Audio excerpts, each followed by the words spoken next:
Hello, welcome. It's been a few days since I did my last video, and a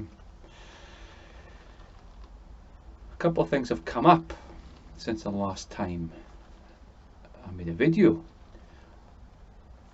One of them is that there is going to be a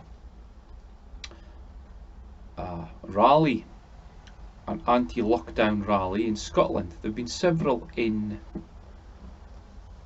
the world: Berlin, London, Dublin, many other places, where people have gathered together to protest against the lockdown measures set by their governments. You know, against masks, against mandatory vaccines, against the social distancing rules, etc. And tomorrow, on the 5th of September, the march in Hollywood, starting at 1 o'clock, just at the car park near the Scottish Parliament in Edinburgh, with guest speakers virologist Dolores Cahill, Professor Dolores Cahill, Dr. Malcolm McKendrick, and there's lots of other speeches as well, including myself. I'm very honoured to be invited to speak. And it's going to be an interesting day, I think. But there was something that cropped up on my trip to Edinburgh the other day. My first jaunt into the city of Edinburgh since March in the lockdown.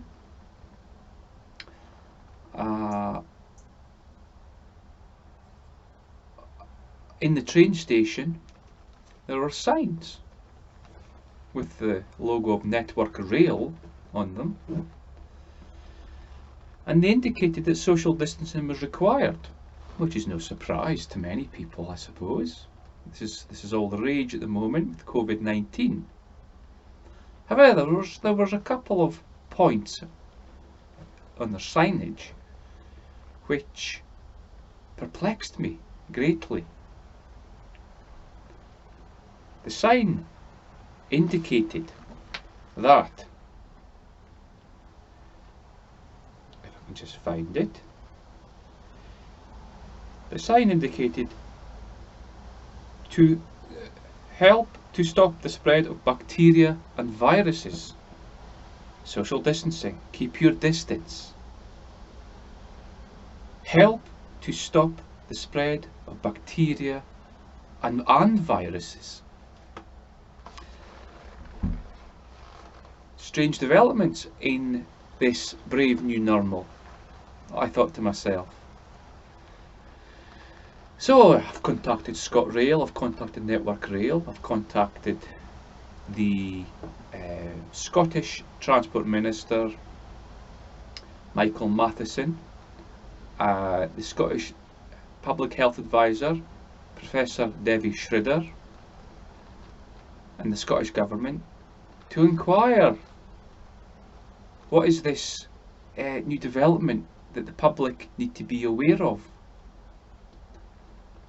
There's this bacteria suddenly, unnamed so far, but they haven't named which bacteria it is, and these other viruses that are floating around that now require social distancing.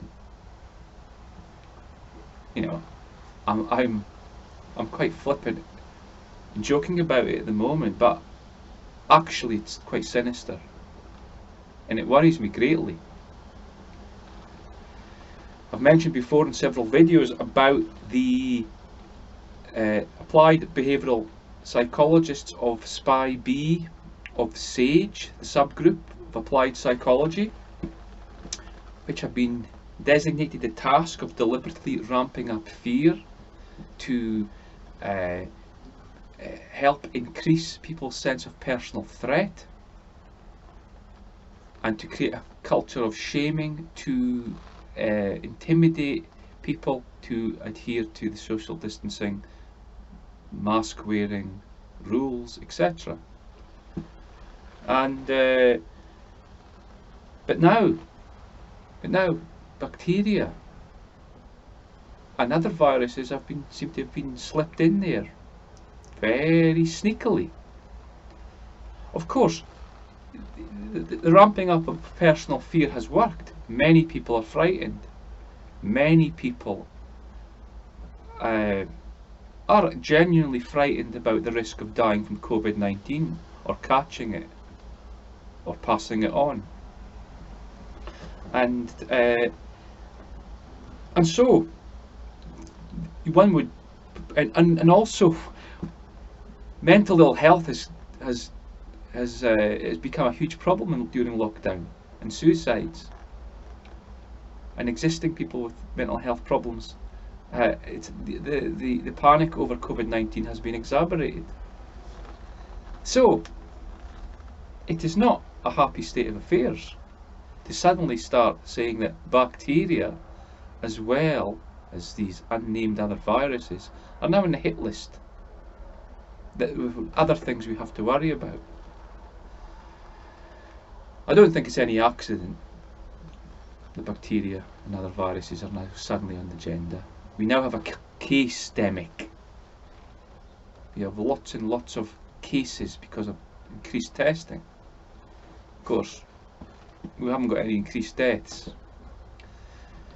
There's huge question marks over the PCR test to test for COVID-19.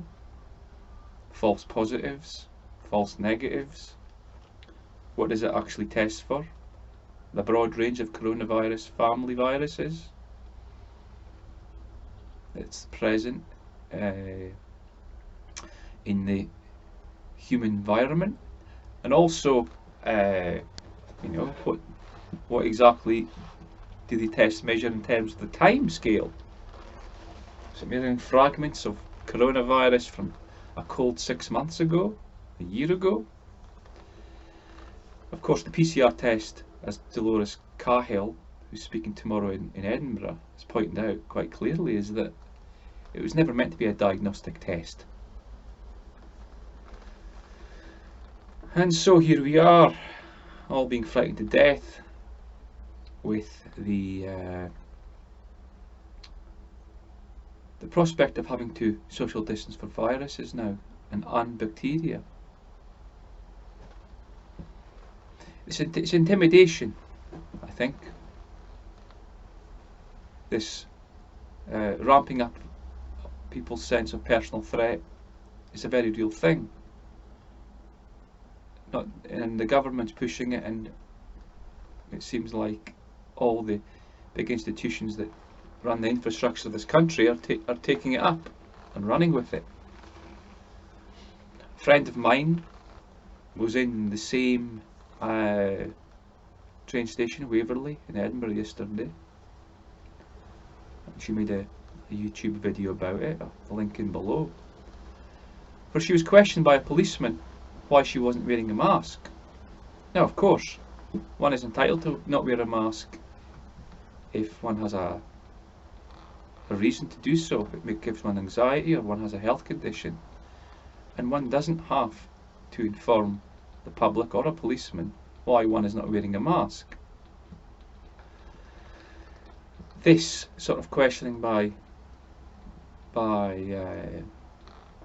police people or railway people is quite intimidating, I think. It creates a culture of fear, it adds to the culture of fear.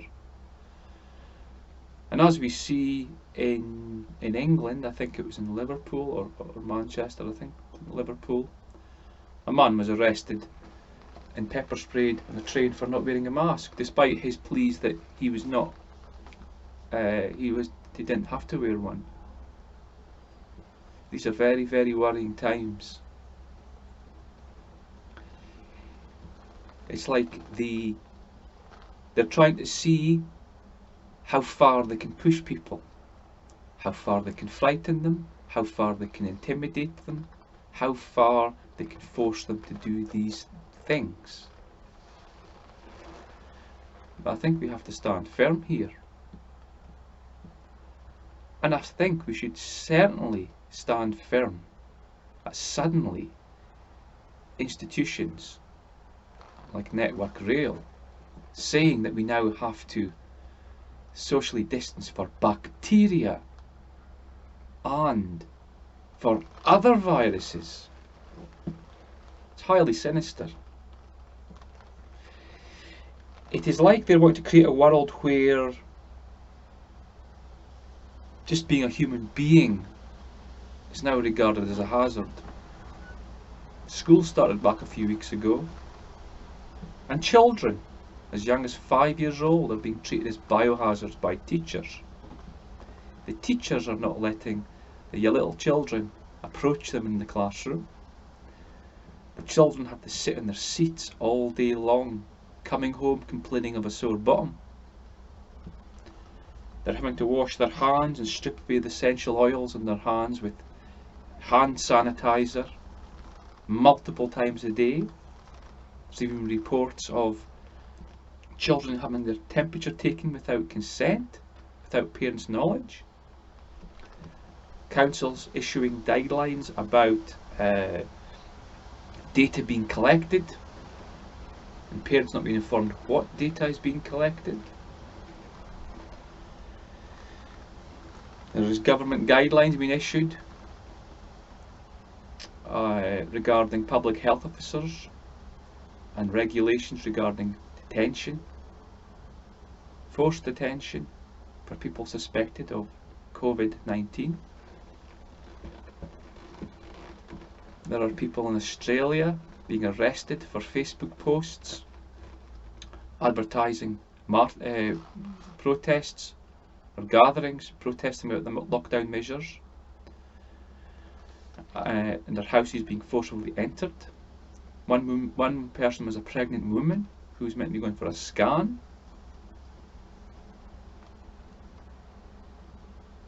This is overreach. Huge overreach. And they are pushing this agenda imperceptibly, moulding people, intimidating people. Human beings are not biohazards. What is the image of the world they want to create? There was a newspaper article from Canada, I think, as a Canadian doctor, advocating that if people were having sex, it was suggested they should wear a mask. But the safest way of having sex was masturbation. The craziness just continues and continues. Just a few days ago in Lyon, in France, it was decreed that masks should be worn everywhere. Not just in shops, but everywhere, in all open spaces outside. And a friend of mine travelling to the area took a picture on the side of the road. Someone had put in spray paint, "The virus is the state." I think that was quite apt.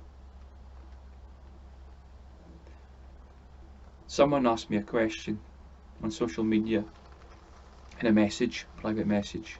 What should be the next steps after this march in Edinburgh, where we are at now in the whole COVID dystopian brave new normal?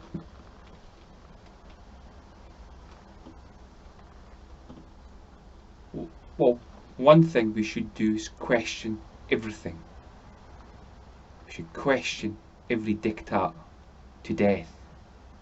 Question it. Question the institutions who set the rules. Question the governments. I was very, very heartened to see a journalist from Heart Radio doing the First Minister Nicola Sturgeon's daily briefing the other day. He asked a very pertinent and important question, which she couldn't answer, of course, because the rules are arbitrary. And he hit upon something very key. we have to point out how arbitrary a lot of this nonsense is. He pointed out that Greece had a lower number of COVID-19 cases per 100,000 than Glasgow did, and yet there were some restrictions on going to holiday to Greece, quarantine when you come back or whatever, and therefore should people refrain from going to Glasgow who lived in Scotland for a holiday or visit, as the cases per 100,000 was much more in Glasgow than it is in Greece. And of course she couldn't answer. She just tried to repeat, this is what the advice is, this is what we're doing. She had no answer.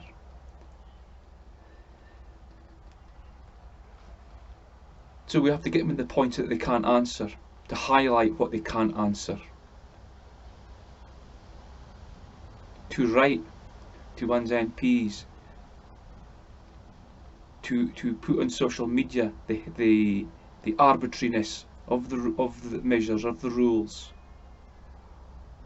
to highlight that the human race is not a biohazard in the way they're trying to portray it through COVID-19.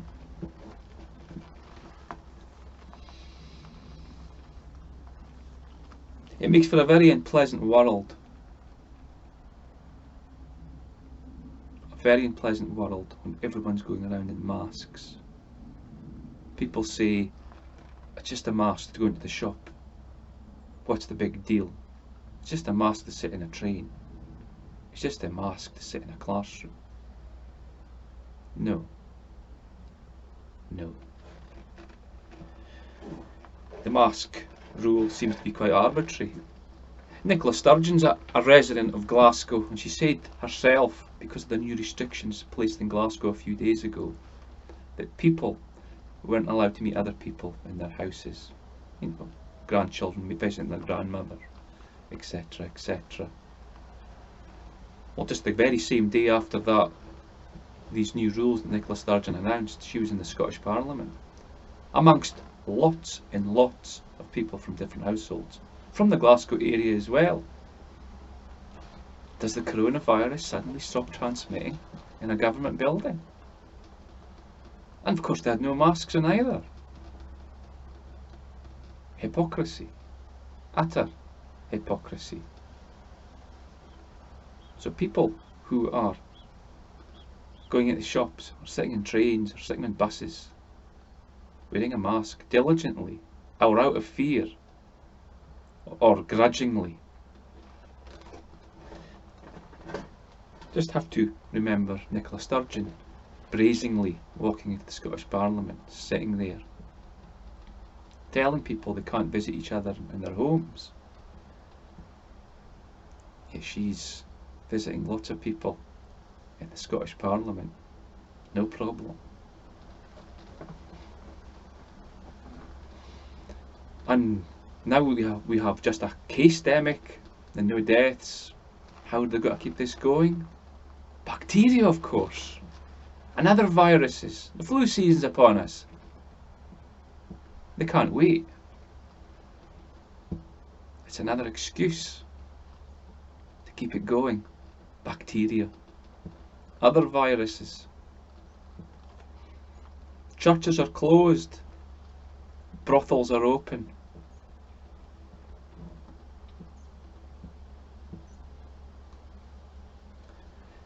It's time to question. Because if one doesn't, there has got to be pushing this more and more and more.